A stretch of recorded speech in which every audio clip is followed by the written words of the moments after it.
again, everybody, and welcome to the midweek edition of the Chicago Sports Podcast. We are the Monsters of the Madhouse.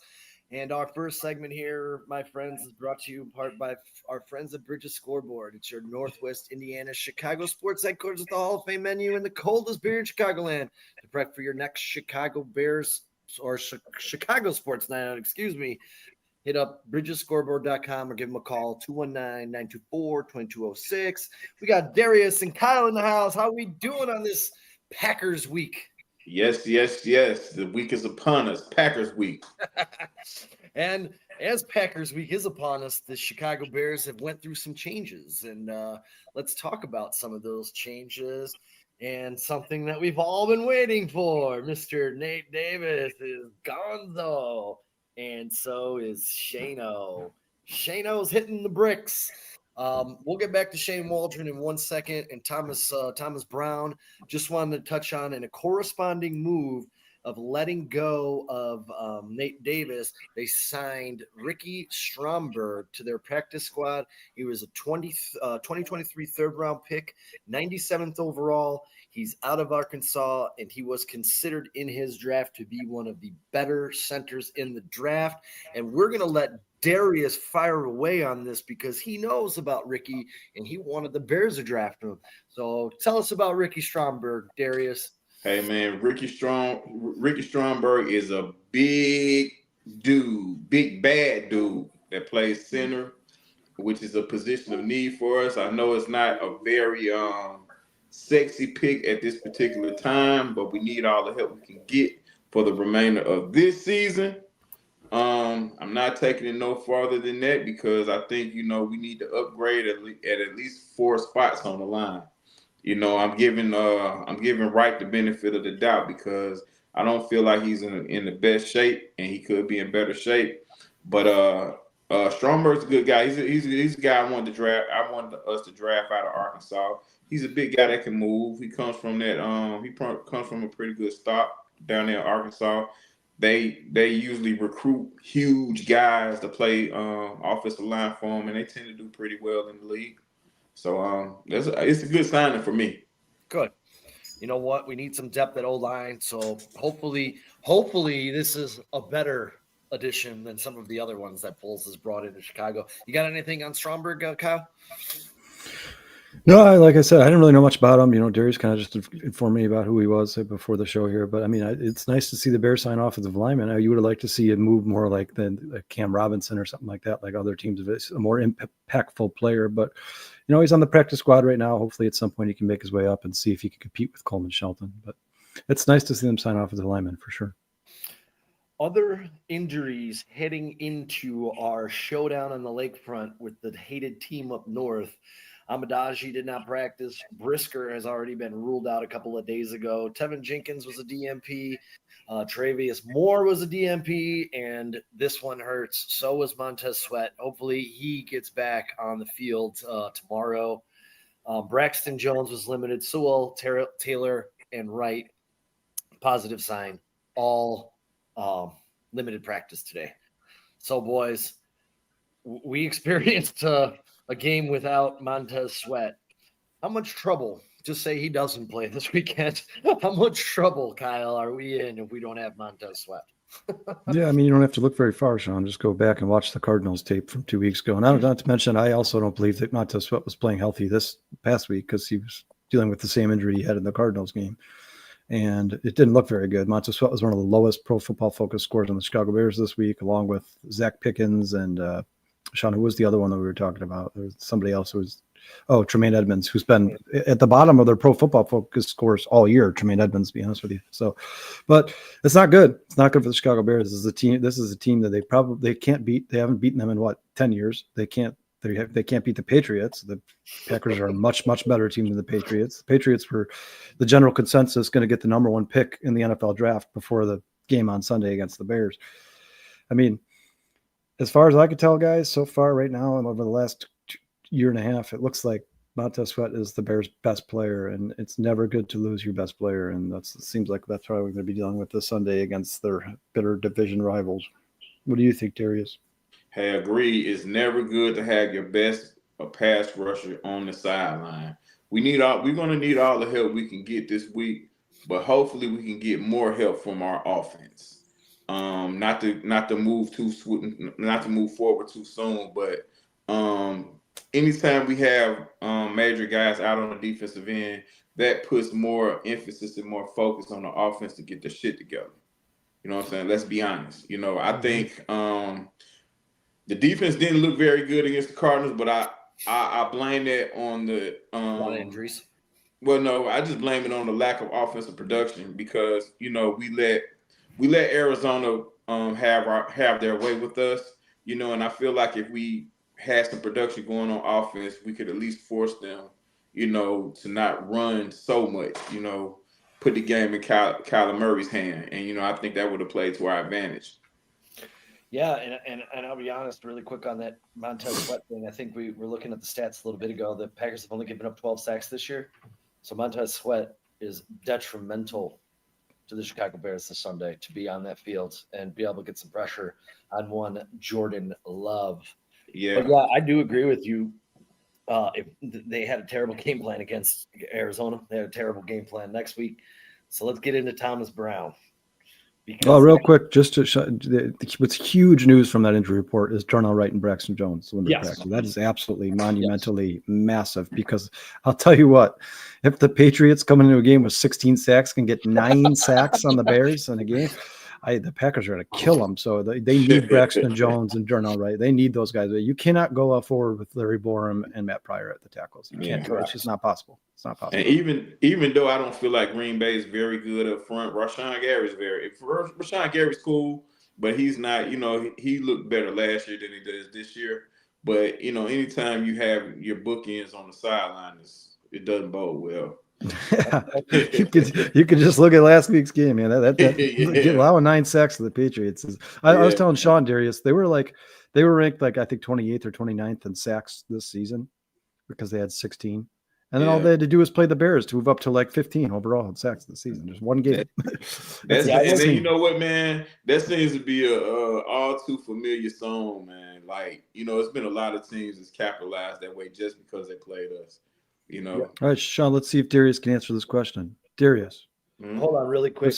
V-Dog, I wasn't saying he was out yet. I said tomorrow's going to be very important that he does practice on Thursday because if he doesn't, there's going to be a lot of cause for concern. That's just where I was going with that. Go ahead, Kyle. What you got?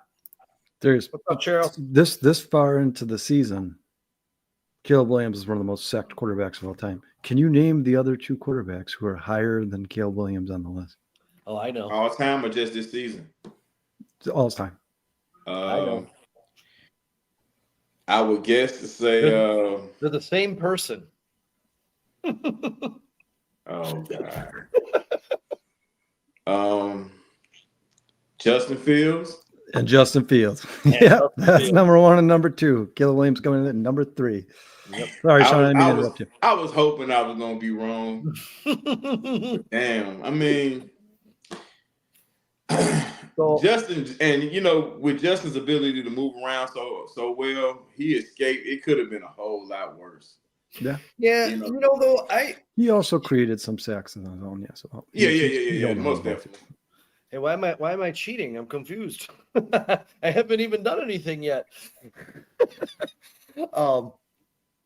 Thomas Brown is an interesting fella, former running back, and I actually, delved into a little bit of last year when he was on there, and when you go, I think week 14, he played against Green Bay. We just talked about this on the last podcast, but the Panthers scored the most points of their season. He lost 33-30 to Green Bay. Bryce Young was 23-36 for 312, 2 touchdowns, no interceptions. DJ Chark was their leading receiver, 6 receptions for 98 yards. The bad thing is Carolina played the Jags and the Bucs the next 2 weeks and averaged 200 yards and 0 points. I don't want to hold that too much against him because the talent pool that was on Carolina. Yeah. But it does seem, based on some of these numbers, he at least seems like he could be a competent game caller. And I love that he came out today and was like, hey, I'm going to go up in the box. I'm going to see the field from up top. I absolutely love that because a lot of successful coordinators, that's what they do.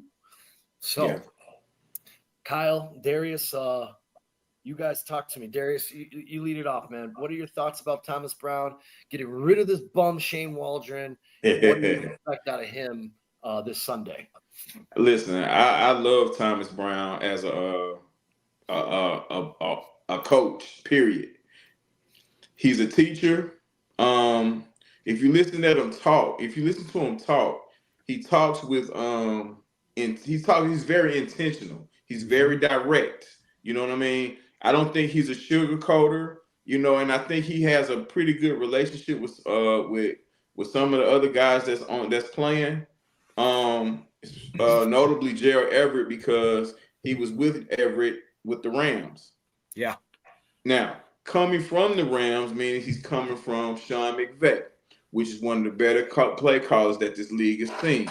He comes from a good crop of coaches. Now, the thing with Frank Reich in Carolina, that was going to be a disaster, because they wasn't very talented. Now, right. they were pretty good on the offensive line. It was just everything else around it wasn't really great. Correct. Now here's kind of like the opposite, but there's things that they can do to try to make this line look better than what it is. They'll never be great. You know what I mean? This will never be a great group. But what you want to do is just take it week by week, play by play, and call the necessary plays to put these guys in the right situation to be successful. That's all we can ask for. All the tricks in the games and all the finesse shit, that's gone. Hopefully that left with Shane Waldron. Not saying that he can't call plays that can be exciting. That's not what I'm saying. But, just all the cute stuff, we had to get rid of that. We've been all year trying to win in style because of the talent that we have on the team. And that's brought a lot of disappointment to us and to the rest of the fan base, which as soon is going to, if this shit keeps up, it's going to cause a divide. We're in chats going back and forth about, what we don't like and what could happen. You have guys ready to just jump off the Bears fandom ship because of what went on. And we're at the end of the day, we're still 4-5. All is not lost. You know what I'm saying? We had issues. We got rid of most of the issues. The remaining other issues we cannot get rid of to the offseason. So I say just to ride it out, man. I've seen stranger things. Now, I'm pretty sure none of us predicted us to go to a Super Bowl. No. But no. Listen, just remain competitive. If we can get to 7 or 8 games, we have to take it. You know what I'm saying? We have to take it. We don't have to like it, but we have to take it. At least it brings us to some type of respectability. Well, if you look at this team the last 2 weeks, that would be a very good outcome. Hey, man, this is what I'm saying. And at this point, that's all I ask. Let's try to bring this thing to a respectable level, man. All this, we always do this for 50-something years. I've been a Bears fan all my life. We never. Listen, man, we understand who we root for. We ain't just jumped on this train, fellas.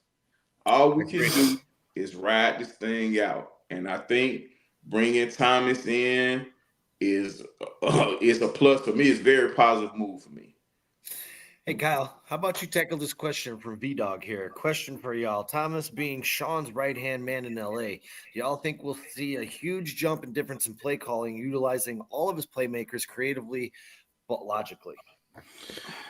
Well, V-Dog, yeah, I think you're going to see huge difference in play calling, but I don't know if it's necessarily to utilize the playmaker. I mean, that should be every play caller's goal every single play, but I think it's more or less like Darius just said. You got to start working around this offensive line, guys. At some point, you have to accept the fact and admit the fact that your offensive line is not good, and you have to move on and try to find creative ways to try to give them as much help as you possibly can.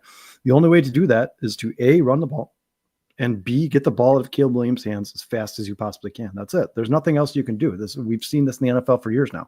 Teams with bad offensive lines aren't good football teams because they become one-dimensional, because the teams know they're going to run the ball or get the ball out of his hands as quickly as possible. Short routes. It's going to be slants, screens, curl routes, out routes. You cannot be doing this, sending all 3 wide receivers down the 40 yards down the field.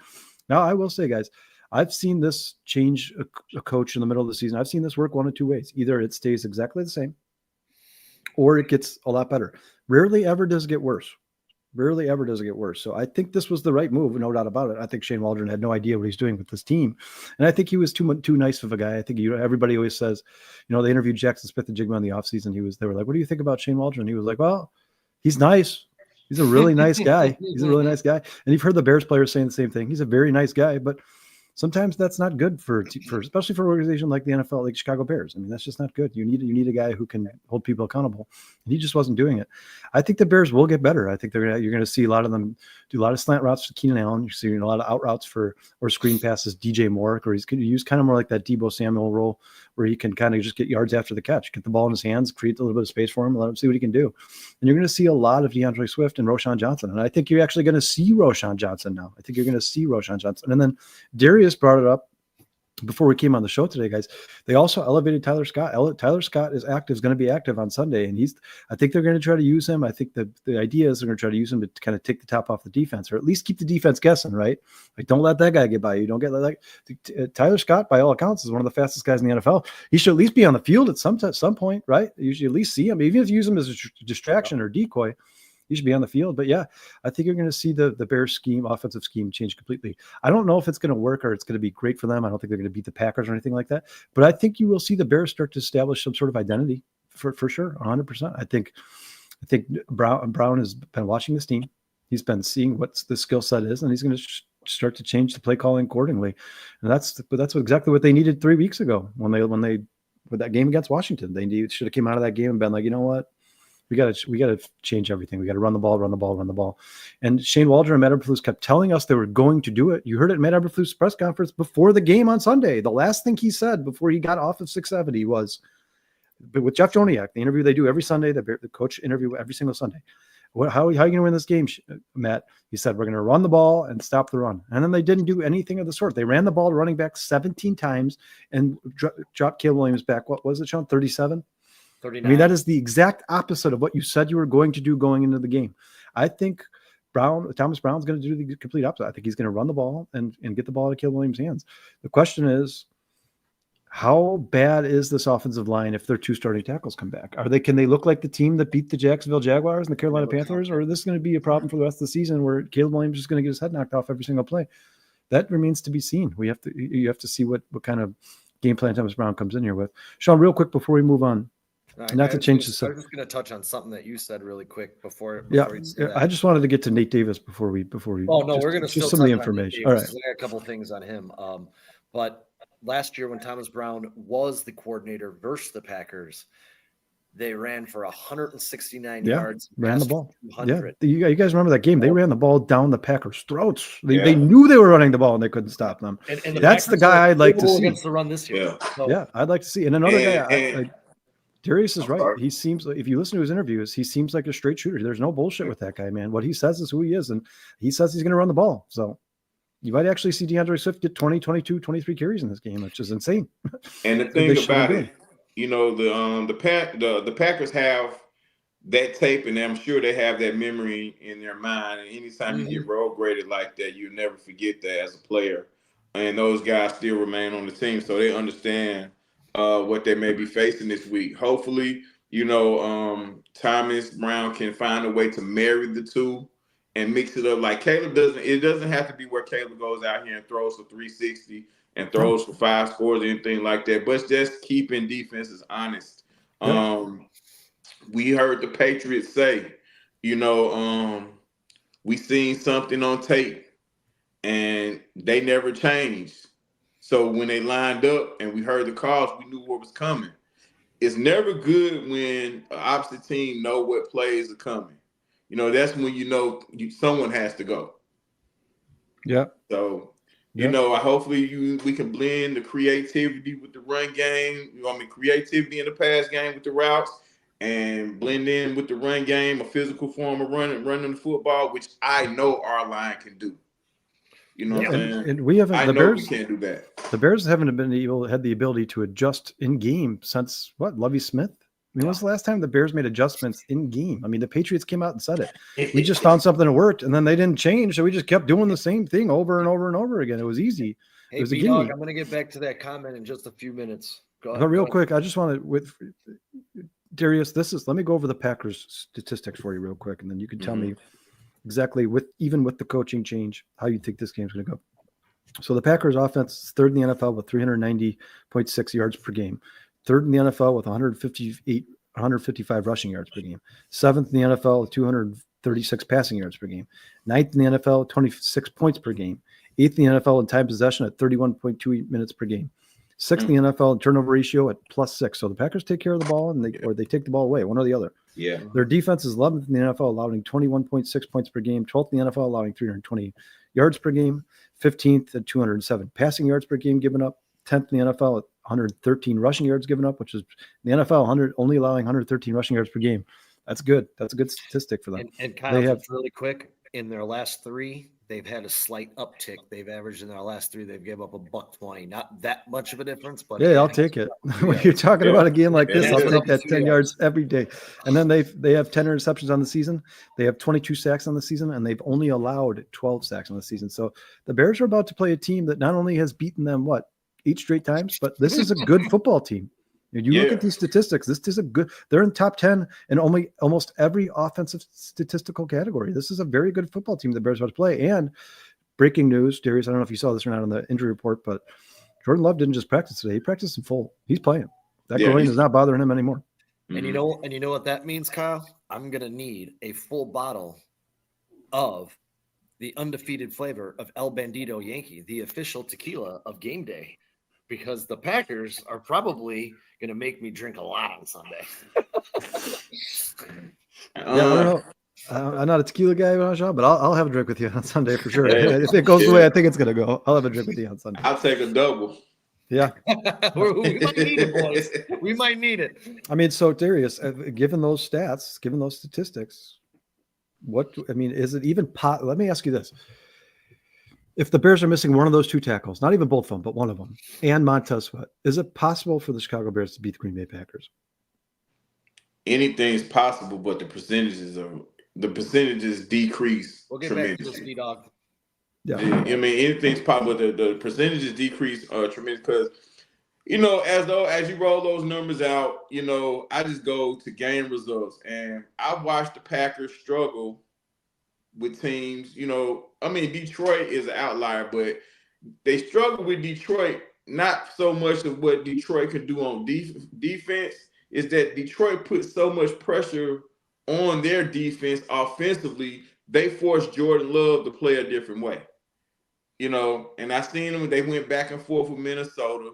To me, those guys are, they're pretty even to me. Like, I didn't really buy into the Minnesota Kool-Aid when they were undefeated and kicking everybody's butt. But there are opportunities for us to, disrupt this offense that they run. I mean, everybody else has done it. Jordan Love has thrown so many interceptions, you know what I'm saying? He's almost double his total from last year. Yeah, he's got 10 picks in 6 games, I think he's got. Now, as a defensive unit, you say they have how many interceptions? Because I believe they lead the league in interceptions, correct? They have 10 interceptions on the season. 10. So I think one man had 6. So Xavier McKinney. One man has 6. So, but not saying that we have to stay away from him, but we know one guy out there that's a ball hawk, if nothing else, Yeah. Now, we do have to respect the other fella, who I thought they were going to cut at the end of last season, but he's a very good player. Number 23. Alexander. Yeah. He's a very good player, but I thought he was going to be on the cut list this offseason because he's pretty animated, and he done some things last year, that kind of upset. He's also got a ton of injury issues, and he's not cheap. No, not at all. But I mean, there are some holes, and to me, pressure is more like the sack is great, but to me, getting constant pressure on the quarterback is a lot more valuable for me. When it comes down to defense, playing defense on the front line. I mean, the sacks is good for the stats, and it pushes you back a little bit. But if you can force that quarterback to, throw the ball in the middle of the field, hey, we got a pretty good unit back there, wouldn't y'all say? Yeah. Yeah. Absolutely. Absolutely. And teams have done a good job staying away from us, bro. But they've gutted us out because we can't put no pressure on them to do anything else from the offensive standpoint. That's the thing that has to change. Regardless of who's not playing for us, the offense has to come with it. Now, Cal, we have to be careful because we don't want to rile the fans up too much to say that things is going to be a huge change because they're going to be expecting Caleb to throw 6 touchdowns this Sunday. You know who we dealing with, bro. You know who we dealing with. You know, we know how our fans are, but I do agree with you. It's going to look different. I agree with you, V-Dog. Well, and Darius, you make a good point. You know, the offense and defense, special teams, they basically have to be one cohesive unit in the NFL. Yeah, I mean, man. It's not. That's people always think of it. They're like, one, man. Yeah, you got to play off of each other, and the Bears haven't been doing that in recent weeks. They were doing that against the Panthers and Jaguars, and they just kind of totally abandoned the run game completely, which I don't understand because you just paid DeAndre Swift to come here. You just drafted Roschon Johnson last year. I mean, the Bears, and they have a rookie quarterback. You thought coming into the season, I think we all thought it's going to be run, pass, run. That's the Bears have been completely opposite, and it's the only team doing that in the NFL with a rookie quarterback, and he looks worse than all the rest of the rookie quarterbacks. So Bears just take the page out of somebody else's book. Look at Bo Nix. Look at Drake May. Look at Jaden Daniels. You know what these teams are doing? They're running the football. That's what they're doing. They're keeping their quarterback out of harm's way. That's what they're doing. And then, these quarterbacks start to complete a couple easy passes, start to pile up a couple wins, and all of a sudden their confidence level changes. Well, what they've done to Caleb Williams in the recent weeks has absolutely destroyed every ounce of confidence inside of that man. Destroyed it. Exactly. What we just said is exactly what Sean Payton has done with Bo Nix and Denver. Oh, yeah. And even to the point where putting the quarterback in harm's way and letting Bo Nix run the ball himself rather than throwing it. He's like, I don't care if you're going to get hurt, that's a risk we have to take. But I'd rather you run that ball than drop back and throw it 50 times. If you got to run the ball yourself, run the ball. And they're designing run plays for Bo Nix, as is Washington for Jaden Daniels. Where did Caleb Williams design runs? I mean, Caleb Williams isn't like the most incompetent runner in the world. I'm not saying he doesn't like to do it. Yeah, I'm not saying just brings another element, man. Yeah, at least at least the defense has to worry about it. At least the defense is like, hey, this guy can run too. When we were talking about the game against Washington, we were all sitting here talking about you got to watch out you got to put a spy on Jaden Daniels because he can. And Brian Robinson's no joke. Terry McLaurin can catch the ball. The people talk about. Can you guys imagine the defensive conversations that you're about to play the Bears? Can you imagine that? Yeah. Can you imagine that? They're like, hey guys, just stay in your zones. Don't make mistakes, and the Bears will kill themselves. They'll absolutely kill themselves. And how disheartening and embarrassing is that to be that team? They're going to have pre-snap penalties. They're not going to run the ball. They're going to abandon the run immediately in the first quarter. Just stay in your zones. Don't let any big play over the top of you, and we're going to kill them. I mean, the Patriots were the general consensus #1 overall pick coming in the next draft, and they just beat the shit out of the Bears. They killed us, man. Killed us. Yeah. They scored 3 points, guys. And the crazy thing about it, they don't even have to, the other team doesn't even have to start by run game. We stop it on our own. Yeah, we'll do that. We'll get 6 we'll take care of that for you. We'll get 6 on first down, and second down, we ain't empty. Darius, I'm so glad you said that. That Washington game, the Washington game's the game where DeAndre Swift had like the 56-yard touchdown. Yeah. Guess what we did on the next drive? Empty. Pass, punt. Yep. I mean, it just doesn't make what the Bears do. I'm glad that comment they brought it up. The perfect word is just it's unlogical. It's just not logical. What the Bears do, there's no logic behind it at all. It looks like a bunch of guys that don't know football and are like, hey, let's just throw some stuff out there and see if it works. Like, no, dude, you are paid to be an offensive coordinator in the NFL. You need to take control of this offense, find an identity, and continue to do the things that make you a successful football team. And the Bears are doing everything in their power not to do so. I mean, I think Thomas Brown. I think you guys, if Thomas Brown coming on to be the Bears offensive coordinator, I don't think he's complaining about it. He's like, wait, I got Cole Kmet, Rome Odunze, Keenan Allen, and DJ Moore, and Caleb Williams passing the ball. Yeah, I'll take it. I'll take the job. Like, yeah, I mean, of course. I would be ecstatic. I'd be like, watch this shit. Watch what I could do. Boys, we're gonna go down a rabbit hole here really quick because we're gonna make a shift to this organization. Sean, let's just talk about Nate Davis because that was Nate kind of the headline of the show. This is part of what I want to talk about with this. Yeah, this is a organization. perfect example to kick off your Ryan Poles. I know you're about to go off on Ryan Poles here for a second. So Here we go, V-Dog. Yeah. Really quick. Nate Davis is gone, right? We paid him $20.4 million to start 13 games. It was an absolutely horrendous signing. You know what he did?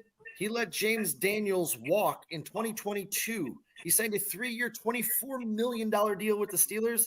And right now he's ranked as the #1 PFF guard in the entire league. Yeah, 92.8.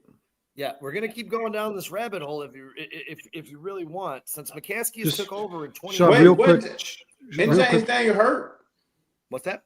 Wasn't James Daniels been hurt a lot this season? He missed a few games this season. Everybody misses games. Yeah, he may have. I don't know. I'm just saying, like, he had a real issue, like a neck issue or something, right? Yeah, he might have. That wouldn't surprise me. Go ahead. Real quick, I just wanted to get this stat out here on Nate Davis, just for the Bears fans. Bears fans who are curious about their salary cap and so on and so forth. Right now, if any team claims Nate Davis off of waivers, which is probably not going to happen, guys. If anything, a team would wait for him to clear waivers and then pick him up as free agent.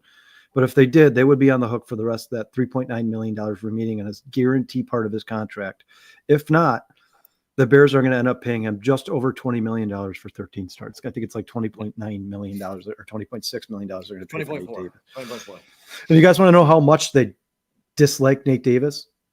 If they would have waited till the end of this is going to cost them, I think, $3 million in dead cap. If they would have waited till the end of the year, it only would have been $2 million in dead cap. So they actually made a move that was detrimental to their salary cap, to get this guy as far away from the franchise as they possibly could. Hey, you guys think Thomas Brown was on that call?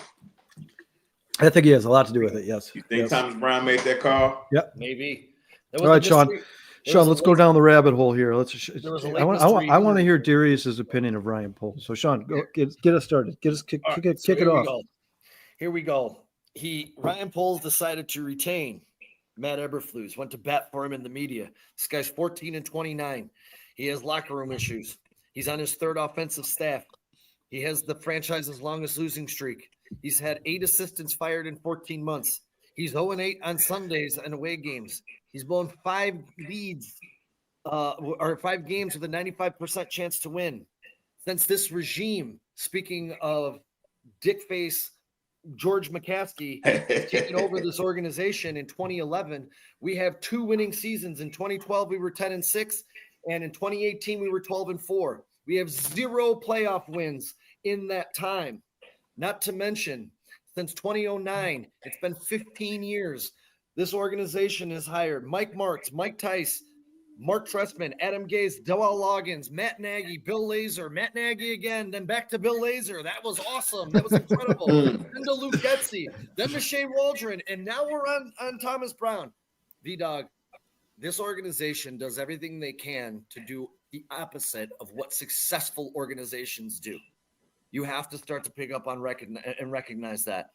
A lot of these problems start. I mean, V-Dog, there's no arguing. There's no arguing that there's an organizational failure. You can't argue. Sean just said it. Since 2011, we have 2 winning seasons and 0 playoff wins. You can't argue statistics. I mean, obviously George McCaskey has this in over his head. Now, I will say, George McCaskey also said when he hired Kevin Warren and Ryan Poles, they were going to be. He's like, here's the keys to the car. I am a football fan. I'm not a football genius. I have nothing. I don't want anything to do with this team. I want you guys to put this team together and win for me. I think it's tough to judge Ryan Poles because the first 2 years he was basically tearing down this team due to a terrible salary cap situation. Right, yes. Darius, what do you at the end of the season? Really quick, let me answer this. Yes, I do respect Ryan Poles for tearing it down and rebuilding it, and I'll give him 22 as a pass. But 23 and 24 look just as miserable.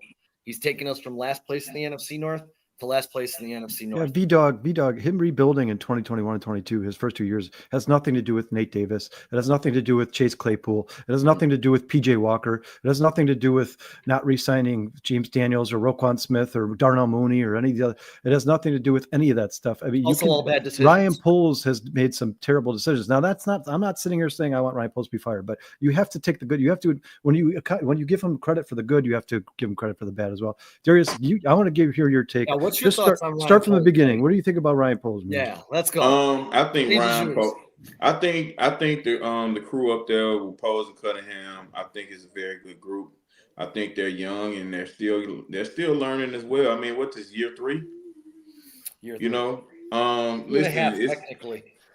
look, we've seen all across this league GMs make mistakes. Like that's kind of par for the course here, right? But the key is when you make the mistake, you cannot be afraid to remove the mistake. You know, we all saw the 49ers draft Trey Lance. We all saw that. We all saw them pass up Mitch Trubisky. Pass up on Pat Mahomes and Deshaun Watson just like we did. But they drafted Solomon defensive lineman from Stanford. Solomon They Thomas. drafted him. But the thing about it, when they realized that they made the mistake, they doubled down the years to come, to make sure that they weren't gonna make the same mistake. And if they did make the same mistake, they were gonna have someone waiting in the wings, to fill the spot. Okay. Now back to us and back to Ryan Poles. Chase Claypool was a shot in the dark. It was all, he's gambling. The problem for me wasn't him. It wasn't him necessarily taking a chance on Chase Claypool, because I also in the back of my head, guys, I'm like, I don't know anything about Chase. He could be great. He could suck. The problem for me was how high of a pick he traded away. I mean, he had 2 second-round picks, and he gave them the better second-round pick of the 2. That to me was insane. That was insane, because you guys know that pick is Joey Porter Jr. That's it's Joey Porter Jr. Absolutely. But it was a risk reward type of thing. Hopefully it was a gamble and he lost. Yeah. Now the problem is that when he lost, he kept on with the he kept the loser around. Until you just couldn't. You just let him get all of it out till you just couldn't get no worse. You know what I mean? And until we had to get rid of him. You know what I mean? And it's the same thing with Nate Davis. Like, look, bro, I understand that you want to give guys chances and, you want to be a good guy. You want to be looked at as a decent human being as a GM. But that's not always how it has to be. You can be an asshole sometimes. Cut your losses, man. That's what great GMs do. And I think he's learning that now. It's to the detriment of this year's squad and, the squads in the past, but he's young. He's learning. If we can have grace on players that's young and learning, we have to do the same thing for this GM. Because one thing you can't say about him, that he's not fucking trying. You can't say that. I'll give him that. You can't say that. So, listen, they all messed up, and he's had a couple mess ups. He probably have a couple more, guys. Like, let's be honest. Sure. You know what I mean? But Darius, real quick, I just wanted, since you brought his name up, there is a very, very, very strong possibility that Ian Cunningham is no longer going to be a part of Ryan Poles' staff next year. That is probably a 95% chance. I said that earlier today. I mentioned that. Talk to you guys about. I mentioned that in our chat earlier today. But it's some of us that feel like Ian Cunningham's stock has taken a hit because of what's going on with this year's Bears. I don't necessarily agree, but I hope he's right because we can keep him around. I think them as a tandem, is a pretty good, pretty good thing for us. We need all the help we can get up there as well as on the field. Now, if he goes off and he gets the GM job, congratulations to him, and we'll hate to see him go. But at the end of the day, Ryan Poles is still the captain of the ship. It doesn't change anything about that. But hopefully he's learned from his mistakes. The Nate Davis, like, we can go on about that. He's gone, good riddance. Now, when it comes down to coaching, hey, buddy. Now, like you said, Ian Cunningham could be gone, but it could be like if Poles wants to tie himself to Eberflus, it's a chance that both of them could be gone and Ian Cunningham could be in Poles' spot. That's Like, exactly where I was going to ask you guys. Like, you know, you guys, they're best maybe friends. so. Yeah, they're best friends. If the Bears is walk a business, into Tom. Ryan Poles' offense and listen, say, bro. "Hey, listen," Ryan but Poles and we're that's like, hey, Ian, listen, it's your job. He's not saying no. Sean, if Ian Cunningham wouldn't have had as many opportunities as he's had in the past, I would agree. I'd be like, oh, there's a chance that he could take that. Ian Cunningham, if they fire Ryan Poles and Ian Cunningham's going to be in the office when that happens, he's going to be like, that's my boy. I'm going with him. And I have 15 other offers on the table. And you guys are a dysfunctional organization and the Ks suck. That's exactly what Cunningham's going to do if they fire Ryan Poles. No doubt about it. Okay, if they decide to fire Ryan Poles, wouldn't you say Poles aided with the dysfunction? No, I mean, Poles has aided this dysfunction. Yeah, like you said, he's the captain of the ship. Well, there's been some rocky waters here, and his navigation is starting to come into question. But tying him like now the bigger issue, and we hear things that Flus is gonna remain our coach no matter what, and things of that nature. That's when I think things get tricky. Now, me myself, and now I've been as optimistic as I can be about these guys. You know what I'm saying? Now. You swaying me at this point. You decide to hold on to Eberflus. Now, the only thing that's keeping Eberflus in my good graces is that he's a hell of a coordinator on defense. There's no chance. There's no chance that he's here next year. Absolutely 0.0000%. Cal, you got to understand that. Like I said before, you have to understand with whom we're talking about here. I agree with you, Darius. Like, I mean, because that's the only thing that keeps me with the attitude that I have, bro. I understand what we're dealing with. More than anything, I'm just. But Darius, wouldn't you assume, Darius, that like the same way Matt Eberflus was like, oh, you want answers, Ryan Poles? Shane Waldron, he sucks. Get rid of that guy. Let's fire him. Yeah, at some point, the McCaskies and Kevin Warner are going to be like, hey, Ryan, it's been 3 years here and it's not looking very good. And he's going to go, Matt Eberflus, he sucks. Get rid of him. Keep me, but get rid of that guy. There's always a scapegoat. Always. Kevin Warren wanted Eberflus gone. Yeah. Last season. Yeah, he did. And Kevin Warren was right. I mean, it looks like it for now. Like I said, Eberflus knows how to call a defense, and I give him a ton of credit for that. My thing with Eberflus, man, I don't think he shows himself to the media and he has these asshole tendencies with the media. But I think he's a politician. He's a politician. Yeah, but you have to show those same tendencies to the guys in the locker room. Yep. You have to show, like, not saying that got to be a total joke, but you have to show that you have the potential to be an asshole, man. Like, that's the only way you're gonna get the response out of these guys. Because I think Eberflus is a nice guy too. Yeah, and that doesn't work in the NFL. It can work, but they have to know. It's like when you have children, bro. You know what I'm saying? If you have a few children, you know that, hey, I can talk to him like this, but I can't talk to him like this. You know what I'm saying? Mm-hmm. You have to handle these guys accordingly, but they have to understand that you mean business.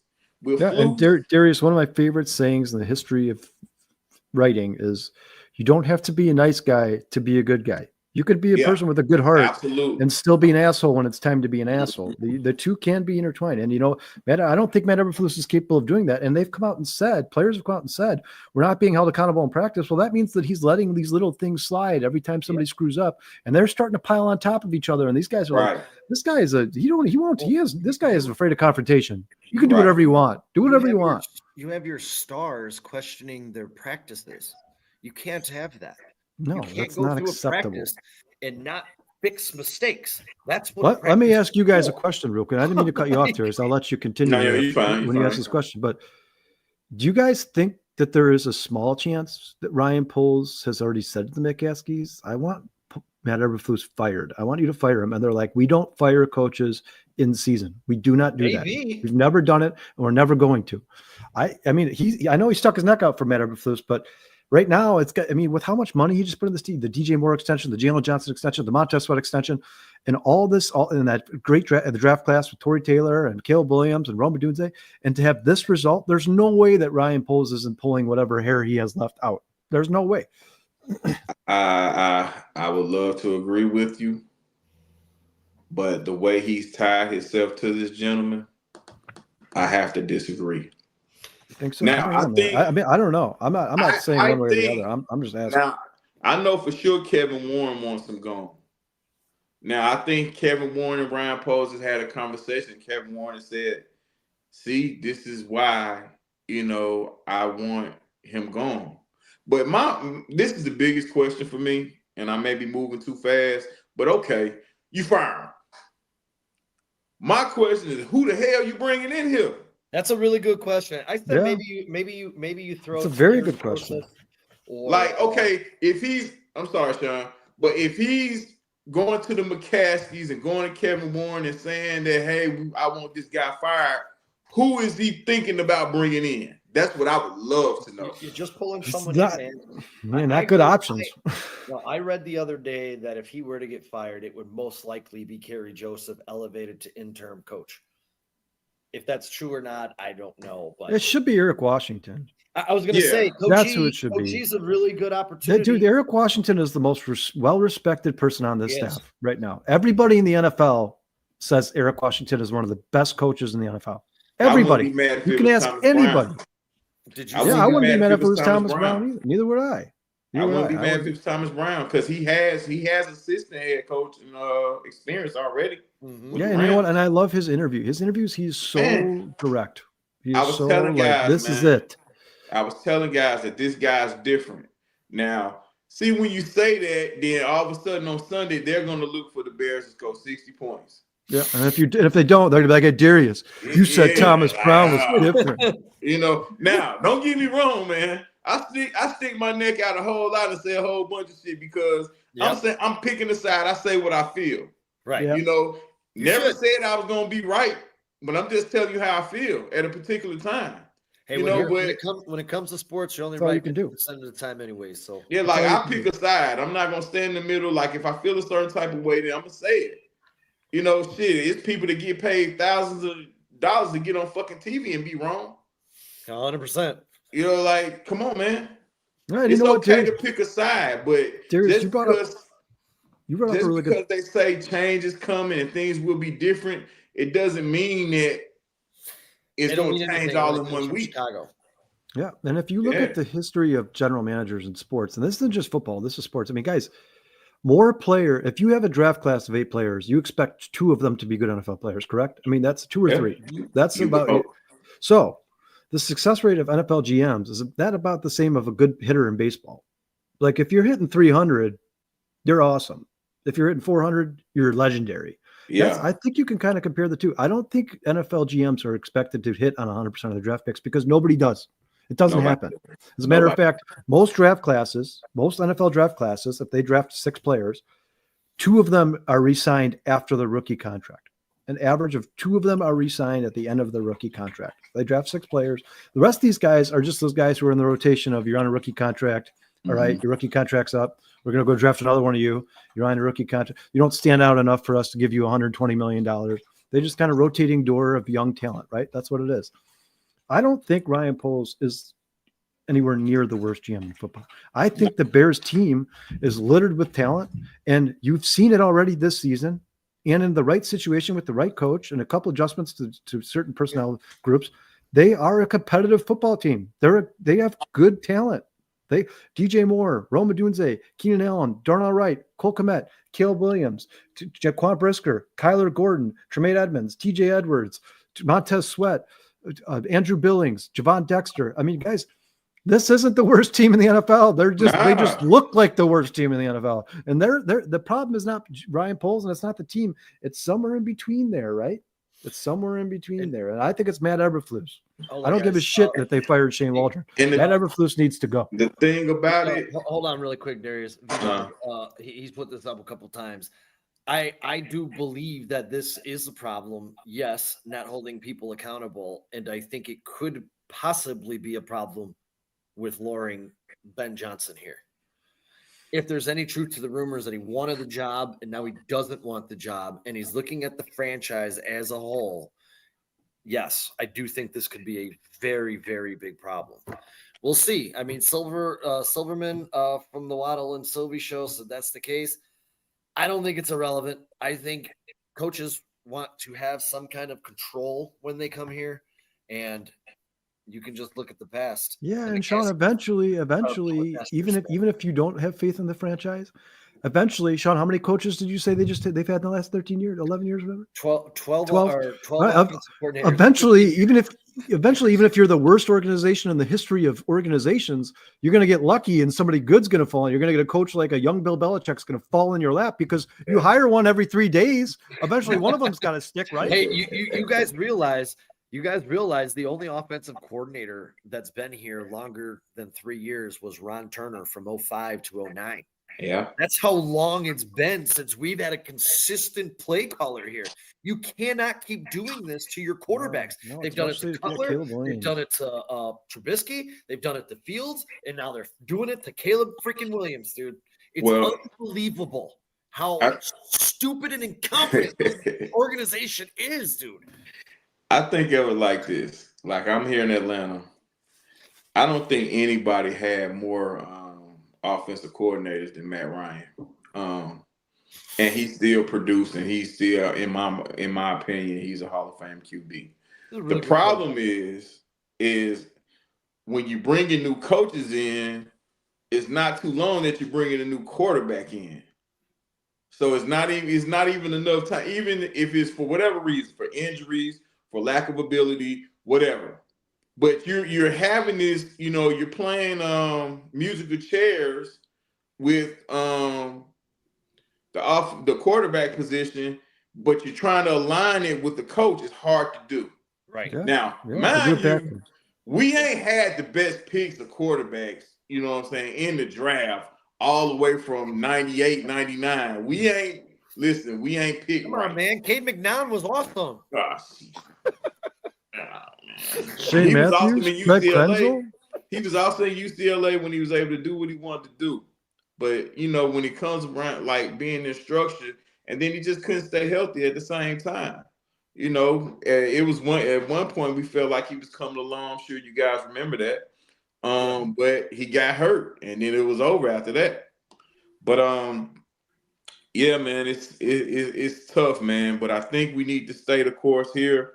I think Caleb's gonna be fine, ladies and gentlemen. He's taking a lot of hits this season, but we've seen a lot of quarterbacks struggle, in the first 8 or 9 games of a rookie season. I don't think none of them took more punishing hits than the guys like Troy Aikman. Or even sometimes it's a year, sometimes it's 2 years. Josh Allen played Josh Allen was not good his first 2 seasons. Josh Allen his first 2 years. Yeah, I'd take Josh Allen in a heartbeat. You offer me Josh Allen right now, I'm taking him. Yeah, and even guys that came in after sitting on the sidelines of Aaron Rodgers and Jordan Love to name 2. Yeah, their first 8 or 9 games were not spectacular, man. They struggled, and the team struggled. So listen, let's practice some patience. We're 4-5, fellas and ladies and gentlemen. Who knew that our division was going to be lights out like this, though? Let's talk about that. Well, I'll tell you this really quick, Darius. If you really do still love Caleb Williams, hit up TC's World of Wonders. It's your headquarters for all of your Chicago sports jerseys and memorabilia. Check them out. Check out Tom's line online at tcworldofwonders.com. Go ahead, Darius. Yeah, but who knew our division was going to be lights out like this? We all picked the Vikings to be bottom of the barrel. We certainly did. We felt like the Packers was mid, right? Because I know I heard a lot of us say talk down on Jordan Love. Then they felt like he wasn't, that good at QB. Now, the Detroit Lions, I didn't feel like they were going to come out like this. I didn't think they were going to win 10 games. But that's me feeling like I felt at a particular time. But hey, they send notice to the league. Everybody recognize them because now they've been trying to give games away, but the teams they playing don't want it. Yeah, like anytime you throw 5 picks, man, you having a charity auction and no one wants anything, bro. You know what I'm saying? And that was against Houston. Yeah. Too, when we go into this, and I hate to keep bagging on King Poles, but you wanted to talk about Nate Davis just a little bit ago, that quote from Bill Zimmerman that he talked to someone inside the Titans, and Mike Vrabel absolutely hated him. Chase Claypool was absolutely hated in Seattle, and Jackson Smith and Njigba said, we all know what he said about Shane Waldron coming in. Mhm. So, and again, to go back to polls, man, I don't want to. Sean, you meant Pittsburgh, hard, but you're picking up other people's garbage. Mm-hmm. Well, if you want a redemption tour, holler at Ryan Poles. That's what it looks like. But I think that's something that he's going to grow out of, man. I hope so. Well, I'd like to see Ryan Poles do. So year in and year out, we see like he's not huge on spending all the money, right? He always saves a bunch of money and just for trades. Do nothing with. Yeah, in season additions, but the off season he goes and gets his splash player, right? He goes and gets his DeAndre Swift, and the rest of them are like these Matt Pryor and all these little, and Coleman Shelton and all these little tiny signings. Like, dude, Ryan, do yourself a favor, man. Instead of spreading that money out to 12 free agents who are, go take that money and go get 2 blue chip players that are Pro Bowl caliber players that are good players that will impact this team, because what he's done so far isn't working. So you have, at some point, you'd like to see Ryan Poles kind of change. Like this past free agency, how much money the Bears had. You guys, they signed DeAndre Swift. I'm like, oh, there's 3 more coming. There's 3 more coming. They signed DeAndre Swift, and they're like, all right, we're out. We're done. We'll pick up all the scraps. I know they tried it, guys like Gabe Davis, which that would have been. Thank God that didn't happen, man. If that happened, I was praying that dude. If that happened, it'd be a different Ryan Poles conversation we'd be having right now. Yeah, I was praying Gabe Davis is the ultimate. You talk about if somebody was like, hey, I've just joined fantasy football. What does boomer bust mean? I'd say it means Gabe Davis. That's what it means. That's exactly what it means. But I'm with you, Kyle. There you Darius, go. I'm ultimately with you. Crazy decision. Just think if we signed Gabe Davis and he was actually here. He said, "Hell no, I'll go to Jacksonville." Yeah, that's what I'm saying.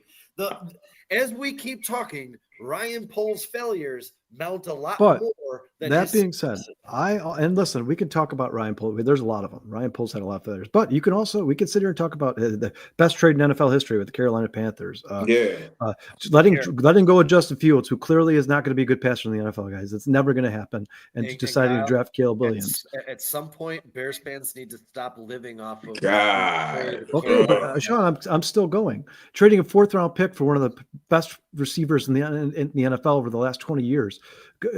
Signing DeAndre Swift for much cheaper than all the other running backs who got signed this free agency offseason. Josh Jacobs, Saquon Barkley. DeAndre Swift's a better player than Josh Jacobs, Sean. Now let me ask you this, Kyle, though. Hold on. Was DeAndre Swift not a luxury that wasn't needed? Well, we needed other things? I'm not saying that he put the money in the right place. The money is a success, Sean. The amount of money they spent on DeAndre Swift to be the second best in the NFL at all cumulative yards 5 weeks into the season, to spend the 4th most money on any free agent running back, that's a success. To draft Braxton Jones in the 5th round, even though he's not the best starting left tackle in football, he's a starting left tackle in football. That's a success. To draft Brisker, Gordon, he built one of the best linebacking cores in the NFL with Tremaine Edmonds and TJ Edwards, and he did it for cheaper than Roquan Smith got himself. Yeah, what did you just tell me about Tremaine Edmonds? Where's he spent his season? That's a different conversation. Bottom of the PFF rankings. Sean, but he you was can't. 36 this week, bro. He's a good player, though, Sean. No, he wasn't a 36. He wasn't a 36. What was it? The lowest on the Bears was a 36. The lowest on the Bears. Told me that was Tremaine Edmonds, the lowest on the Bears was Zach Pickens. Zach Pickens was a 36. Oh, that was Zach Pickens. Tremaine Edmonds has spent a lot of time at the bottom of that. PFF. I got it right here. Tremaine Edmonds was Tremaine Edmonds was a 50. A 50. Sean, Montez Sweat was a 48. Montez Sweat was a 48. He's a good player. He's also hurt. Montez Sweat trade was awesome. It was an amazing trade. But when your defense is getting beat like a drum in the running game, no one's going to have outstanding numbers. Well, I will say, Tremaine Edmonds has not done the job he was brought here to do. But at the same time, it was a good signing because Tremaine Edmonds, by all count, was a good linebacker in the NFL. Yeah. If you sign good players and they come here and suck, that's not your fault. That's either the coach's fault or the players over the hill or gave up, whatever. Sometimes people get paid and they're like, business decisions now. You never know. But I will say this. If you're talking about and I hate to compare to old GMs, but the Bears don't fire GMs. They let them finish out their 4-year contracts. Mm-hmm. If you're going to compare Ryan Poles to previous GMs, I believe this is the most talent we've had on the Bears roster in a long time. So I think Ryan Poles, at the least, has earned the 4th year of his contract. And I think Ryan Poles should be given the opportunity to hire a coach from the entire NFL. Not like, hey, it's Dan Quinn or Matt Eberflus. Pick one. I mean, if you go out, let Ryan Poles go pick his coach. Like, that's the guy I wanted 5 years ago. That guy right there. Let him go pick that guy and see how it turns out. If that doesn't work, Sean, you got to start from scratch. Well, You got to start from scratch. Now, I would love Ryan Pace to balance my checkbook. Well, really quick, Ryan Poles, yeah. Poles. Shane Waldron via Courtney Cronin. Yes, he did pick his own staff. Yeah. But who hired Matt Eberflus? Who went publicly and said, I want to keep this guy. He has to stay here. He did a great job. That was Ryan Poles. It all goes back to the top. 11 months ago, there wasn't a Bears fan in the world that wanted this clown to stay.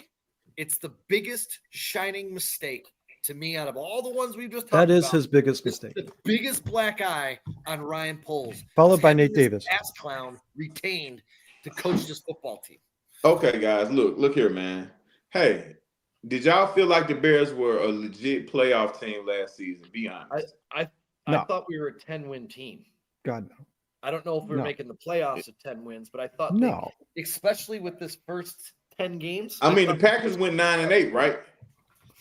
The Packers went 9-8 or 10-7 last year. I think 10-7. Okay, they went 10-7, so 10 wins would have got us in. And if we'd have won 10 games, one of those games would have been Packers, right? It should have been anyway. Well, no, it should have been the Detroit Lions, the Denver Broncos, and the Cleveland Browns when they were winning all three of those games by double digits in the fourth quarter. That would have been the 10 games. But I think he had help losing those games, man. You know how he lost the Cleveland game? By putting Justin Jones on Njoku down the sideline. Yeah, but then you know what? As crazy as that looked, that's not really strange. I've seen other coaches do that, especially like in the Did you hear Justin Jones' reaction to that? They asked him, why are you covering him? He goes, I don't know. Coach told me to do it. Yeah. I mean, coaches tell you to drop back, but that was a bad call. Listen, man. I'm not here to be Flus's number one supporter, but I understood why. I understood why he came back. Like, he did it. He did a tremendous job keeping his team together last year. And did he deserve a run back? Regardless of what pick we had in the draft, I think the job he did with this team and just being optimistic about having the number one pick and the things that develop after that, I think he deserved a run back. You know what I mean? Now, I think they should have attached him to a better offensive coordinator. Absolutely. I think those guys should have truly did their homework and went out there and got the proper guy to attach. But Matt Eberflus hired them. And it's not necessarily, that's what I'm saying. I'm not talking about Eberflus. I'm talking about the Ryan Poles. Oh, okay. I was to say, that's Matt Eberflus' fault. If he would have brought in Airbnb to align with Matt Eberflus, I would have felt a lot better than Shane Waldron. I mean, understand, he came from Kansas City, and we know how Kansas City coordinators, we had no firsthand how Kansas City coordinators turn out. I was going to say, man, I don't know. That Nagy thing scarred me for life. But that was just to say a name, right? Or even, this season, Cliff Kingsbury. Give the job to Kingsbury if you feel like he has a rapport with this guy. He does. It just only makes sense, because a lot of these great defensive coaches, listen, I don't care who the Bears pick as a head coach. He's number one. He has to be a leader of men. That's the first thing. Now this coach can align himself with a very good coordinator like Bill Belichick had, like Dan Quinn had. You know what I'm saying? Dan Quinn did it twice. Dan Quinn had Kingsbury and Shanahan and ended up with a Super Bowl trip that they could have won. But they blamed the Super Bowl on Shanahan. You know what fixed this whole problem? If they didn't walk or pass up on Jim Harbaugh. That fixes Agreed. But the Bears don't want. Jim has too much personality, man. He has too much. I agree. He has too much bravado. But see, that's another thing we got to get out of. I don't think that's a Poles issue. I think that's a McCaskey, and that was a Millhouse issue. Millhouse Phillips, that was Yeah. definitely his issue. Well, you know, and anybody I've with two- in years past, I've seen teams that were bad teams, right? And I'm like, well, I'm not going to hold the coach accountable, right? I'm like, that team's bad. Like for instance, the Panthers this year. Yeah. Everybody keeps saying, what's his name, Sean, the Panthers coach? Everybody keeps saying, well, Dave Canales. Canales. What a great hire that was. Well, dude, what did you guys expect him to do? Go over there and win the Super Bowl? Have you seen that roster? But here's the problem I have with Matt Eberflus. Here's the problem. First of all, the first thing I look to at a Bears coach when they come to the Chicago Bears is you have to beat the Green Bay Packers. I don't even give a shit if you go 2-14 or 2-15 now 17 game schedule. Beat the Packers twice. Then on top of that, those games you were talking about, Darius, like the Bears were a potential playoff team last year. Well, Matt Eberflus is responsible for losing. I mean, at the end of the day, he is ultimately the guy who's going to take the blame for losing those 3 games where they had double-digit leads in the fourth quarter. On top of that, Sean, what was the stat? They're 19 on the road on Sundays. 18 in away games. On Sundays. I mean, that's unacceptable. That obviously he doesn't. He doesn't. Insane. Yeah, I mean, the home and road splits are a insane. huge problem. That's a huge problem. Obviously, they're not preparing the same way on the road. They're not traveling correctly. Something's going wrong somewhere on the road.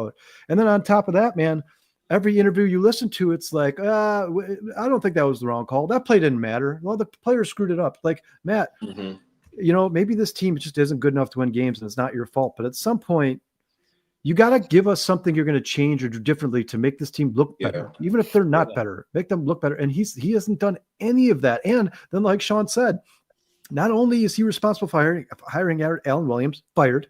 He's responsible. And you know what? I hear I don't know what it's for, but I hear Alan Williams was fired for some crazy shit. Yeah, it had nothing to do with football. Yeah, that's some crazy shit. So that's Matt Eberflus. That's your judge of character as well, not just your football, but your character.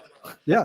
And then you fire at the end of the season, you fire Luke 𝐊�ခ𝐒, who, by the way, guys, has since been fired again. He's been fired again. And then now you bring in, here's the problem, all your solutions. You brought in Shane Waldron, who for the last 3 years was the worst coach, offensive coordinator in the NFL at third down conversion rate. You brought him here. The Bears are the worst third down conversion rate, and you fire him after 10 weeks. I mean, dude, at some point, Matt Eberflus, it's like, dude, you're just not good at your job. That's the problem. And then now on top of that, you throw on top of that, like Sean said earlier, dude, once once players start calling the coaches out in press conferences and interviews, it's done. It's done. It can't be salvaged. It can't be saved. It's done. Hey, I respect and no, bro. And I knew I was gonna get beat up for Ryan Poles, and I'll be the punching bag. I'm totally fine with it. I respect your opinion as well, brother. Well, so real quick, guys, let's just see. So, Sean, hold on. What was you gonna say, Darius? Well, I just want to ask. I cut him off. off. Go ahead, I know, but this will when Darius answers this question, he can feed into it. Just so we all know where we stand. I think Matt Eberflus should be fired and Ryan Poles should be kept. Sean, I think they're tied together, and so you say fire them both. I don't want to have another reset at the top. So Sean's and fire them both. Darius, where do you stand? I think Poles deserves another chance to pick his head coach. What about Matt Eberflus? You say fired or not fired? Can I say really quick? Yeah, fire him. Yeah. Fire him, keep Poles. Yeah. Okay. I could say I won't be upset if Poles is here, but I'll tell you in another year, if Poles isn't doing his job and we have to fire the GM after we have another coach, y'all are going to be changing your tune. That's all I'm saying. Yeah, Sean, it's a huge risk. It's a huge risk. I understand. I understand the risk. Bring them in together. I understand being a new GM. I think you have some grounds for mistakes. You have some room for making mistakes. Yeah, some leeway. And for sure. Eberflus is one of those mistakes. You know what I mean? Yeah, absolutely. A glaring mistake. There's no other way to put it. But he's like the North Star, dude. He's shining so bright and sucking. That's what I'm saying. That's why I feel like Poles will have another opportunity to hire a head coach. Now, if this shit becomes a disaster, then he might as well pack his bag when the next coach, when it's time for the next coach to leave, because he's gonna be right behind him. Sean, what's the question? But going back to what you said, Cal. Hold on one second, Darius. Matt Eberflus. Rewrite the question. I'm not sure because we got a lot in the chat, so I apologize, dude. Go ahead, Darius. As far as what Cal said about Eberflus and the players calling him out. Like, it's different if the players didn't come to him first. But before these players put anything out to the media, they made sure they addressed Eberflus first. That's the sign of respect. Any player will tell you, like, you know, you can say what you want to the media as long as you can say it in the locker room first. Because we need to hear your true feelings and your true thoughts before the world does. You know, and for players, if they're riding around or on their way to practice or, you know, in the training facility and they hear on ESPN or any other media outlet that said player said that he felt like the coaches and the players are giving half everything, like that's gonna tear the whole team up. But you have to talk to these players first. You have to come to these players first as a man, you know what I'm saying, and respectful, of course. And you got to tell them how you really feel before you get in front of that microphone and say it. But I think, you know, I feel like it's a lot better. You know, they said what they said and they were honest they answered the questions that they were asked. But I'm more than sure before they answered those questions, they went to the coaching staff first. Now, if it was any questions that they didn't answer, they may have feelings about it, but they're not gonna say anything. You know, they'll say no comment or I ain't gonna talk about that right now. Mm-hmm. They're gonna make sure they go to the people that's, you know what I'm saying, that they have respect for first. Yeah.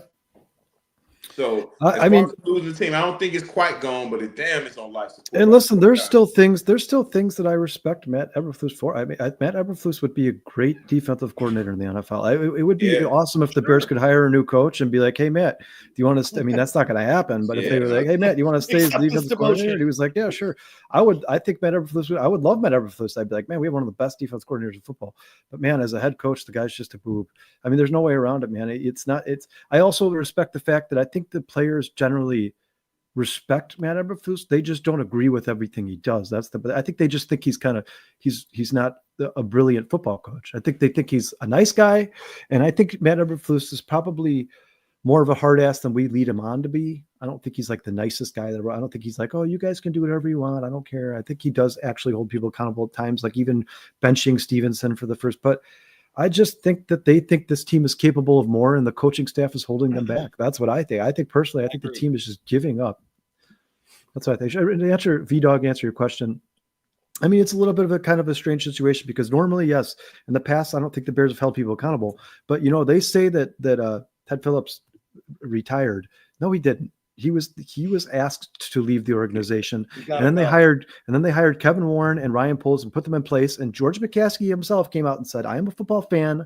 I'm not the normal football executive. I don't know much about the stuff. I'm going to put the keys to the car in Kevin Warren and Ryan Poles' hand. I hired two guys who I think are brilliant and can run this organization. And I don't think it's not a big enough sample size to see what the impact George McCaskey is still having on this team, because for all we know, George McCaskey has nothing to do with Ryan Poles, nothing or with Matt Eberflus, nothing to do with Caleb Williams, and he's just letting them kind of do their thing. But you guys, we started at when Ryan Poles and Kevin Warren got here, it was such a disaster that we don't know what the recuperation time is. We don't know how long this takes to rebuild. I mean, I'm sorry, but somebody earlier said in the chat that I think they said they liked Ryan Pace or they said Ryan Pace would have been good. Ryan Pace was absolutely terrible, guys. Terrible. One of the worst GMs in football history. Not only did he sign terrible contract, but he signed a bunch of old injured players to terrible contracts. Guys, he was aggressive as hell, though. Yeah, he spent all the Bears' money and had nothing to show for it. Nothing to show for it. I want to see what happens. For me personally, this offseason right now is the last ditch effort for the Chicago Bears. If they retain Ryan Poles and he hires a coach that he likes, and that coach can come in here and get the most out of Caleb Williams, who I believe is a good quarterback, then this team is going to be a good team. If he hires the wrong coach and they look the same as they do right now, and he doesn't address the offensive line, you guys, it's not just firing Ryan Poles. It's ultimately George McCaskey is the top dog of this organization. We'll never relinquish that. They're always going to suck because it's a cultural failure. And it's a systemic failure that's been implemented for years. And to cut it out, you would have to replace the owner of the football team. But like I said, I'm a Bears fan through and through. And my last hope for this team is that they say, "Hey, Ryan, you know what? You and Kevin Warren sit down in a room interview whatever coach you want. I don't care if you do 100 coaches. We're not going to narrow it down to Matt Eberflus or Dan Quinn. We're going to let you guys do whatever the hell you feel necessary for this organization. And I hope they pick the right coach and Caleb Williams ends up being a good top 10 quarterback in the NFL and the Bears win a Super Bowl. That's the only hope I have left. You know, That's too, it. That's all I got.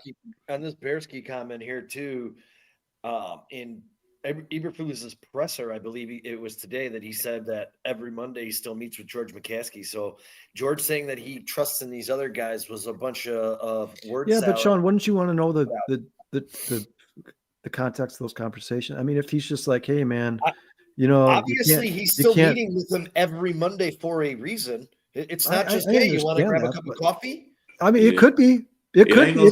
Like, hey, George, how's your mom doing? How's the kids? How's the wife? It could. You have no idea. It could be. And I also believe that type of guy.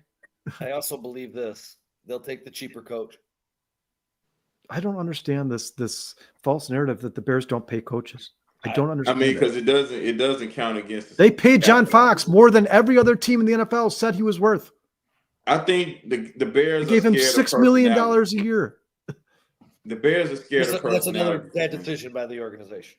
The Bears fear big personalities and bravado and controversial personalities. They fear that. But I think that's an important part of the makeup of a football team. You have to have a mix of it all. Like, now there is a line, of course, but if you have a situation where you can get the team and the coach to walk this fine line, you got a hell of a club.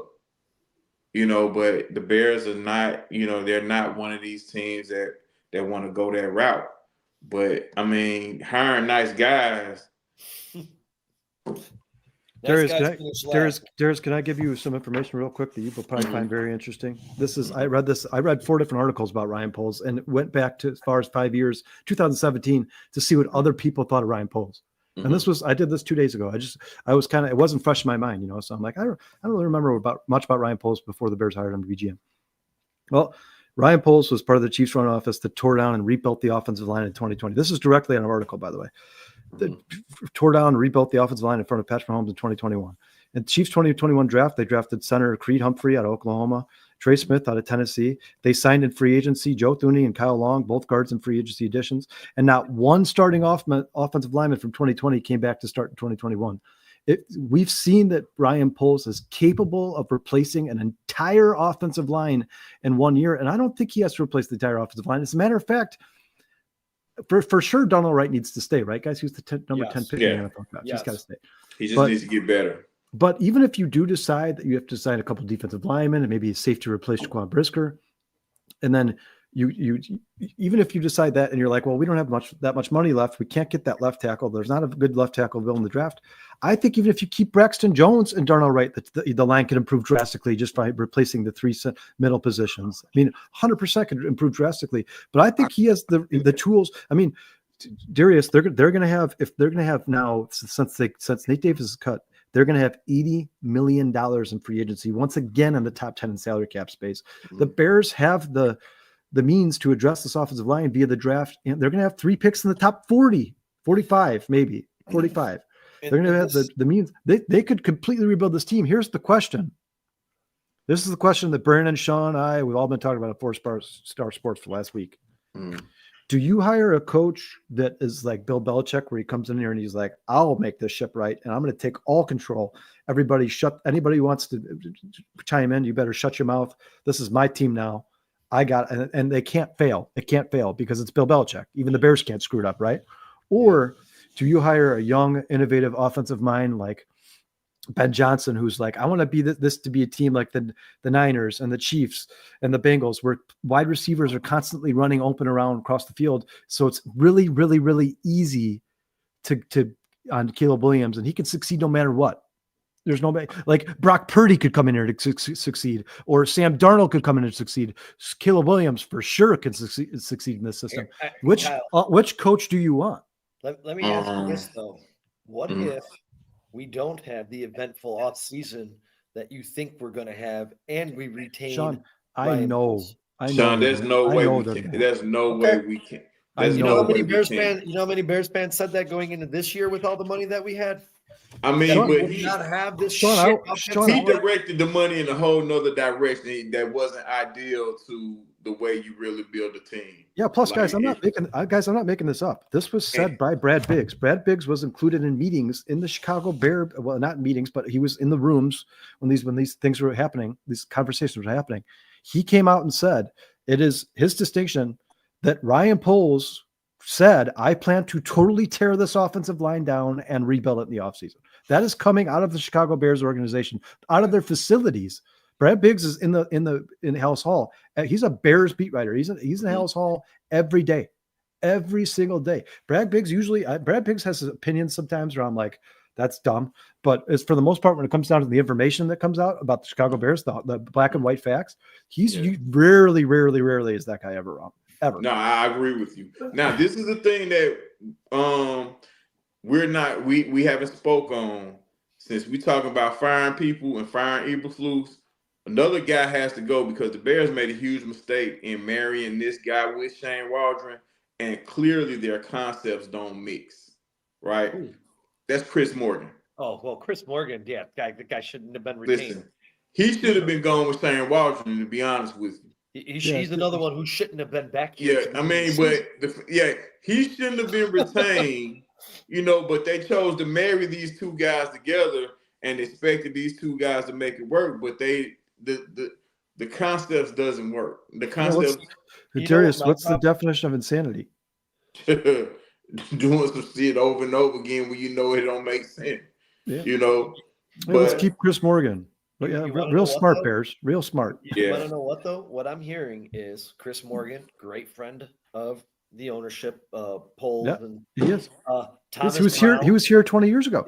Chris Now Morgan I was here don't know 20 what years Thomas ago. Brown is going to be, but Thomas Brown was a recommendation from Frank Wright, who is best friends with Matt Eberflus, who told him to hire Thomas Brown. This is a staff made up of friends, not necessarily good coaches. Well, hopefully him and Chris Morgan's ideals align. That's all we can hope for at this point. Hopefully, and yes, their ideas align. That is also true. Trace Armstrong is all of their agents. Oh, What's up, Les? Thanks for the comment, man. Yeah, that's scary. I didn't know that. Yeah. I mean, I knew he was Eberflus and Eberflus, Waldron, and I knew, but I didn't think everybody. Damn. Man, these guys are just getting together, smoking cigars, drinking beers. Like, how can we screw the Bears with another $1 million? Fucking just a gift that keeps on giving, huh? Yeah. It's just it's so inept, it's so incompetent, and it starts at the top. And again, as Cubs fans, we said this for a long time. Until Wrigley sells them or the Tribune sells them, they're never going to be a good team. Yeah. Tribune sells them. Oh my God, they won a championship.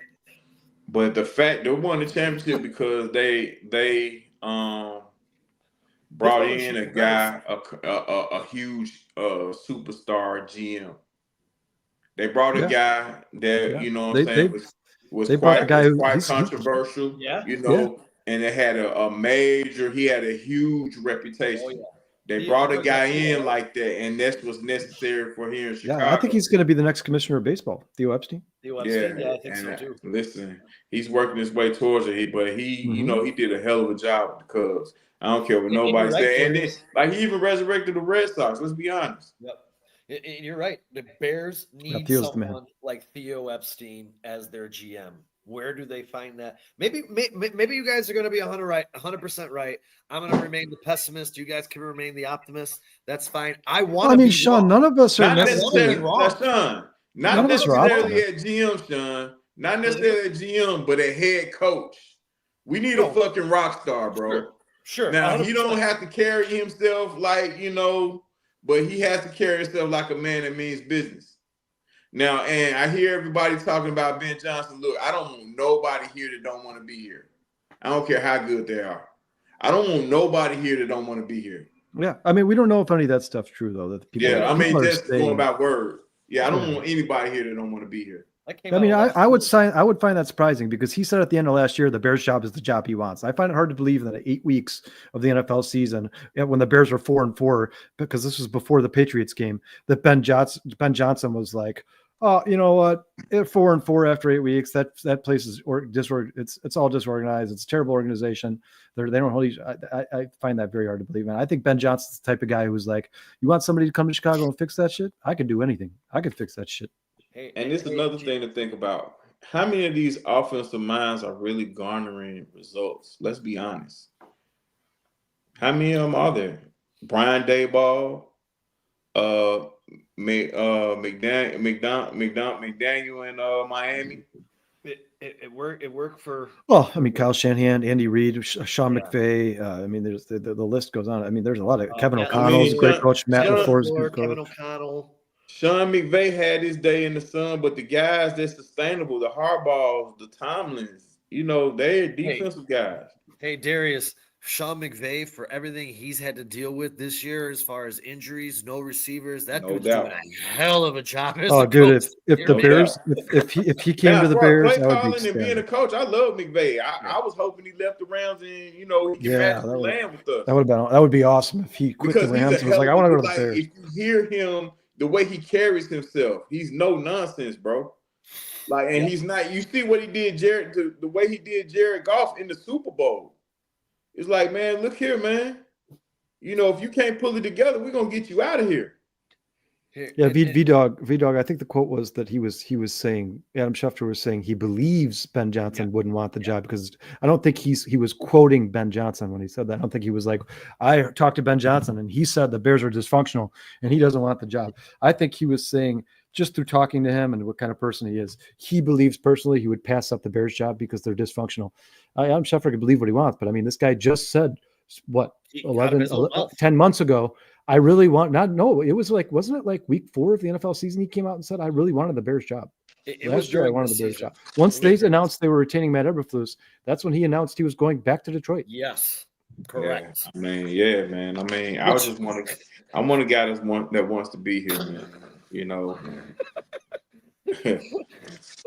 That's it. It's just, oh my God, I just can't. Darius, you don't understand. No, I get it, man. Blood I boil. I get it. Exploding inside. But son, we have to relax, man. We have to relax. We have to breathe, man. We have to, sir. We have to. 13 years of incompetence, dude. 13 years. My daughter's 11. I'm trying to teach her to be a Bears fan, and she's like, Daddy, they suck. It goes back a little further than that 13, but Well, dude, listen, we all have an understanding. We all have an understanding who we root for, guys. But it's the getting your ass whooped by the Patriots. That hurt. That hurt bad. The Hail Mary, the fucking Cardinals, and the Patriots. Hey, Darius,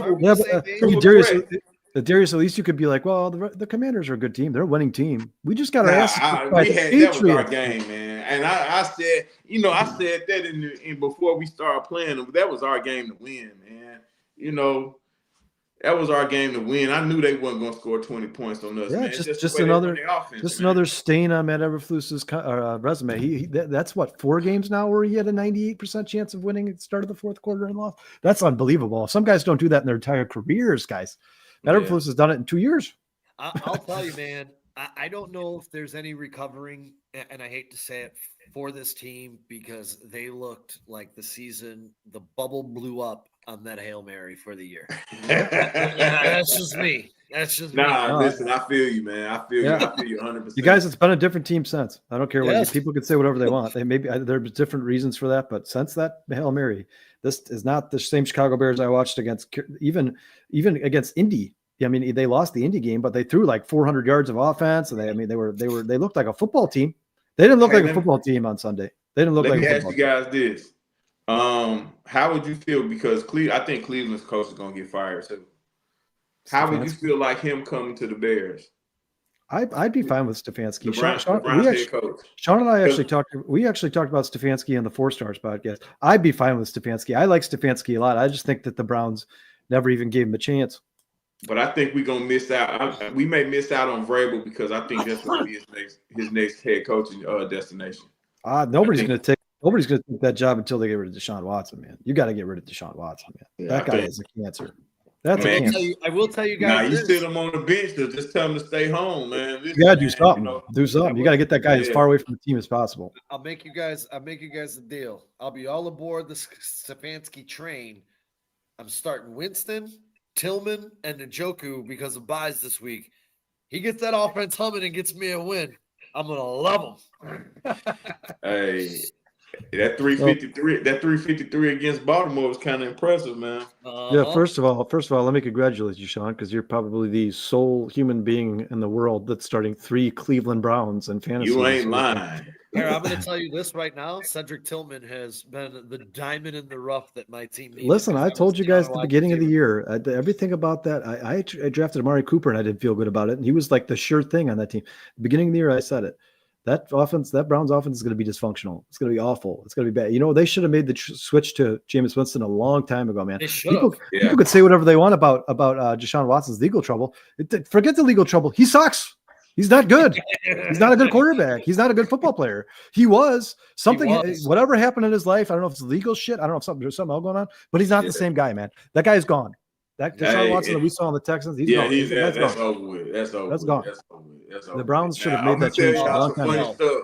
Now I heard someone mention PJ Walker earlier, but I wasn't mad at PJ coming in here because he did pretty good in the situation in Carolina as a backup and stuff like that.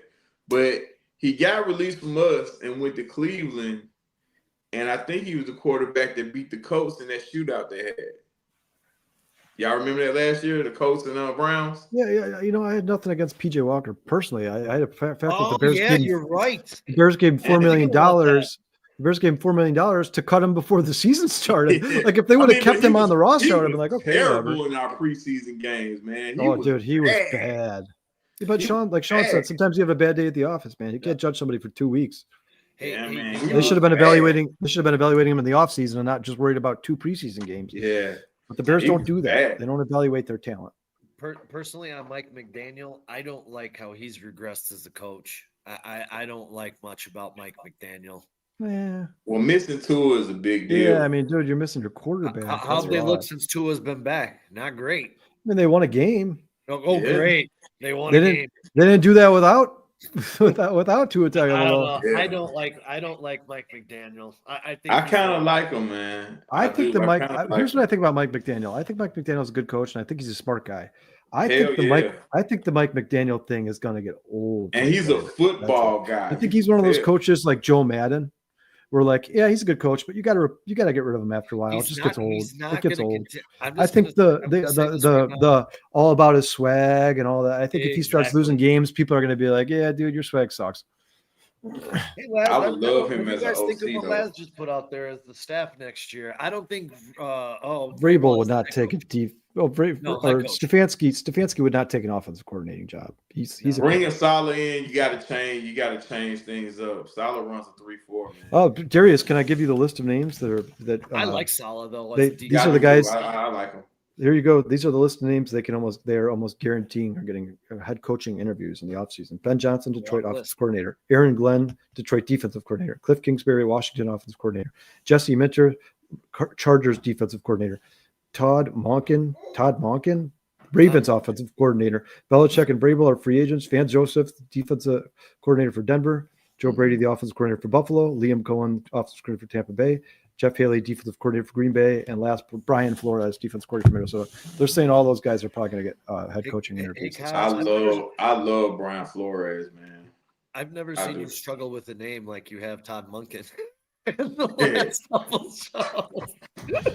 dude, you know why, Sean? You know why? I could show you why. Because I wrote it, the way I wrote it, it looks like monkey. That's why I'm just reading it, and I'm like, man, that's a terrible K-E-N. Here, let me show it to you right here. This is why I'm struggling with it. It looks like monkey. What were you going to say a second ago, Darius? I love Brian Flores, but I think a lot of those guys on the list are going to be coordinators back again in 25. But what scares me about the Bears is that they'll find this candidate out the blue. No one knows he's even been interviewed. And we'll wake up one morning and Brian Kelly will be our head coach. No, God. I'm telling you, man, listen. This is the type of shit that can happen, bro. You know, I hope not. We did hire Mark Trestman. But this is the type of shit that scares me to death. That's why I'm asking who the hell are the candidates that we're bringing in here. You know, wake up in the morning, Brian Kelly has been announced. You know, they come to pick him up in the private jet and shit like that. You know, just wild shit, bro. You know what I'm saying? But these are the type of things that scare me. You know what I'm saying? So, all right, Darius, give me your immediate reaction. Breaking news: the Chicago Bears announced they signed head coach Peyton Manning.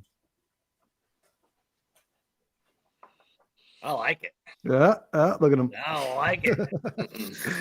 You were on the fence. You were on the fence. But listen, now if you said GM or somewhere in the office where he wears suits and ties every day, I'm with that. You know, but yeah, you might be right though, because he is kind of soft a little bit. Well, I just think, you know, he doesn't strike me as head coach material. You know, as much football that he has in that big old head that he has, you know, it doesn't strike me as head coach material. But I think as far as like, you know, football maintenance, I think he's one of those guys. You know, kind of similar to like John Lynch, you know, and what happened with Elway and stuff like that. But just one of those type of guys. I actually like that better than being a head coach.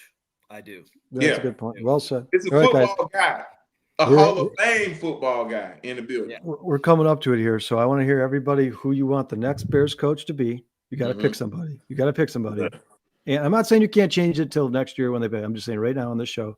And then give us your Bears Packers prediction. Sean, let's start with you. Bears Packers prediction. Next head coach. I got the team up north winning 24-17. And I will give you two that would make me happy. Ben Johnson, obviously, number one. But if we strike out there, I would be okay with Bobby Slowick. Darius, let's hear it. As far as the game is concerned, I'm still rooting for these damn Bears. I won't be fooled again. Man, call me crazy, man. But hell, I say 2017 Bears will win. Cairo saves the day. Santos saves the day. As far as the head coach, who would I like to come in here? It's tough. Anybody you want. It could be the most far-fetched. You could be like a Peyton Manning type person. It doesn't matter. You could pick one. You're the Bears GM 2025. George McCaskey walks in your office and goes, you know what, man? You got the keys to the car. You bring any coach you want here, and I don't give a shit who it is. I'm going to say Vrabel. Yeah, I'm going with Vrabel. Do you know what's crazy? I'm kidding. But Ben Johnson is my choice, but Mike Vrabel, I was going to say, because Sean gave two, I was going to say my backup would be Mike Vrabel. If they didn't hire Ben Johnson, if they didn't go like the super offensive-minded head coach and Ben Johnson, if they're going to stick to this guy who's like a proven coach in the NFL, I would say Mike Vrabel for sure. I don't want Bill Belichick. How many 70-year-olds, 70 and older, have won Super Bowls? Like one. I think there's like one. Sean, didn't you have that stat up the other day? No, it was what's his like name? Some crazy stat. Maybe it's not Super Bowls. No, it was what's his name? From Chicago, Marv Levy. He retired when he was 70. No, he retired when he was 72, I think. Well, there's some stat that's like coaches over 70 have like only twice have they had consecutive winning seasons. I don't remember, some weird crazy stat. But really quick, go ahead. I was doing my Bears Packers prediction. Guys, I will say this. I think with the two tackles back, it looks like they're coming back. And with a new offensive coordinator, I think the Bears look better. And you know what? I don't care if the Bears have given up on the coaching staff the last 2 weeks. I don't care if they haven't been in the game 100%. They're going to show up for the Green Bay Packers. I mean, I'll tell you this. Even if the Bears aren't good enough to beat them, when they walk on the field and the Packers are chirping and talking shit to them, they're going to be like, hey guys, I don't care about this. We don't like Matt Eberflus anymore, but let's go out here and beat the shit out of these guys. I will say this. 100%. I think it's going to be a closer game than the Patriots game or the Cardinals game, but I think the Packers are too much for the Bears. I think the Bears offensive line sucks. I think Matt Eberflus sucks. And I think ultimately the Bears end up losing this game 23-13. Packers. Really quick, before we do put a bow on it, V-Dog, I do not want Lincoln Riley because I do not want a career college coach coming in here. I know he has a relationship with Caleb Williams. Guys, a lot easier to coach boys than men.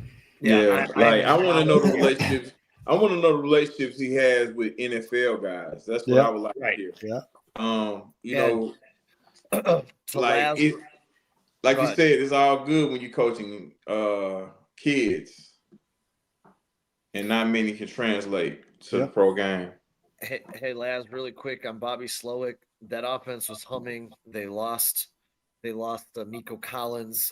They lost Stephon Diggs. Joe Mixon is having a career year, and he was also the secret sauce behind C.J. Stroud last year. Nico Collins was on pace to be the best receiver in the NFL through the first 5 weeks. I have no problems with Bobby Slowick becoming the head coach. Neither do I. I just don't know enough about Bobby Slowick as the leader of men. He is a damn good offensive mind. All right, it's probably time to get out of here, right, guys? Yep.